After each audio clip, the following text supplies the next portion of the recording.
Le frère pose la question, ou la sœur. On enseigne qu'il y a la femme de la destinée, c'est la femme de ta destinée, la femme de ta vie. Maintenant, tu es fiancé à une femme, pendant les fiançailles, elle meurt. Maintenant, la femme de la destinée est morte. Tu vas être célibataire toute ta vie. Alors, voici. Si lorsque Ève avait péché, Adam ne l'avait pas accompagné dans le péché, ce serait comment? Avez-vous déjà réfléchi sur ça?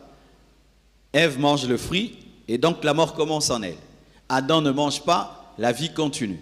Un éternel ne peut pas vivre avec une mortelle. Qu'est-ce qui allait se passer? C'est que Dieu allait encore endormir Adam, il allait sortir une autre Ève. Donc aussi, si tu rencontres la femme de ta destinée et qu'elle meurt, parce qu'elle peut mourir, si elle désobéit à Dieu, elle commet une erreur, elle ouvre une porte, oui, ça peut arriver qu'elle meure avant le temps, mais elle était dans ta destinée, Dieu va la remplacer.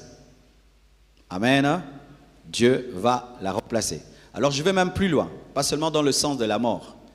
Si tu rencontres l'homme de ta vie, la femme de ta vie, mais lui ne comprend pas que elle ne comprend pas que c'est elle, mais toi tu restes dans la volonté de Dieu, Dieu va le remplacer, Dieu va la remplacer. Alléluia. C'est pourquoi il ne faut pas faire des chantages aux autres. Hein. Je suis l'homme de ta vie, Dieu peut te remplacer. Mais oui, il y avait Barnabas à côté de Paul, Dieu l'a remplacé. Alléluia. Il y avait Jonathan à côté de David, Dieu l'a remplacé.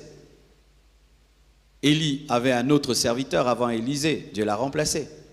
Géasi était à côté d'Élisée, il s'est mal conduit, Dieu l'a remplacé. Dieu, c'est un Dieu de remplacement.